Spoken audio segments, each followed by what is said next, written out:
എൻ്റെ കുട്ടിക്കാലത്ത് ഒരുപാട് ആളുകൾ ചോദിക്കുന്ന ചോദ്യങ്ങളാണ്. എന്തെങ്കിലും മിണ്ടാതിരിക്കുന്നത്, എന്തെങ്കിലും മാറി നിൽക്കുന്നത്, ഇനി മിണ്ടാതിരുന്ന് കഴിഞ്ഞാൽ ജീവിതത്തിൽ ഒറ്റപ്പെട്ടു പോകും, മിണ്ടാപ്പൂച്ചയാണോ, അധികം സുഹൃത്തുക്കളൊന്നും ഉണ്ടാവില്ല ഇങ്ങനെ മിണ്ടാതിരുന്ന് കഴിഞ്ഞാൽ. അപ്പോൾ അന്ന് ഞാനിത് കേൾക്കുമ്പോഴത്തേക്കും, അന്ന് ഞാൻ ഒരു പയ്യനായിരുന്നു, കുഞ്ഞു കൊച്ചായിരുന്നു, അപ്പോൾ പയ്യനായിരുന്നു. അപ്പോൾ അന്ന് ഇത് കേൾക്കുമ്പോൾ ഇതൊരു പ്രോബ്ലം ആയിട്ടാണ് ഞാൻ ചിന്തിച്ചിരുന്നത്. അപ്പോൾ ഇത് അസുഖമാണെന്ന് പോലും ഞാൻ ചിന്തിച്ചിട്ടുണ്ടായിരുന്നു.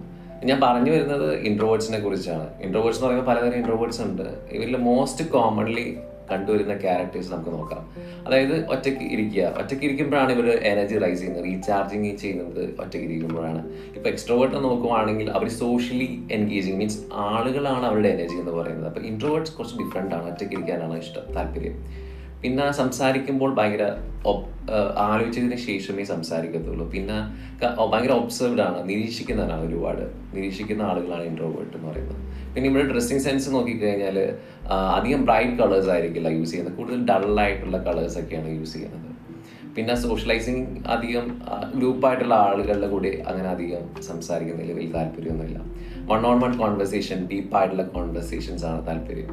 അപ്പോൾ നിങ്ങളിത് കേൾക്കുന്നുണ്ടെങ്കിൽ നിങ്ങളുടെ ഒരു ഇൻട്രോവേർട്ട് ആയിട്ടുള്ള ബിഹേവിയർ ആണെങ്കിൽ, നിങ്ങൾക്ക് ഇതെല്ലാം ഈ ബിഹേവിയേഴ്സ് ഉണ്ടെങ്കിൽ തീർച്ചയായിട്ടും നിങ്ങൾ ഇൻട്രോവേർട്ട് ആയിരിക്കും. അപ്പോൾ ഇതൊരു മോശം ക്യാരക്ടറായിട്ട് നിങ്ങൾ കരുതേണ്ട കാര്യമൊന്നുമില്ല. അപ്പോൾ ലോകപ്രശസ്തരായ വ്യക്തികളെ നോക്കുവാണെങ്കിൽ ഈ പറഞ്ഞ എൻ്റർപ്രണേഴ്സ് ആയിട്ടുള്ള Jeff Bezos, Elon Musk, mark Zuckerberg, ഈ പറഞ്ഞ മഹാത്മാഗാന്ധിജി ഇൻട്രോവേർട്ടാണ്. സയൻറ്റിസ്റ്റിൽ നോക്കുകയാണെങ്കിൽ Albert Einstein, Thomas Alva Edison, Stephen Hawking, Nikola Tesla, ഇവരെല്ലാം ഇൻട്രോവേർട്ടാണ്.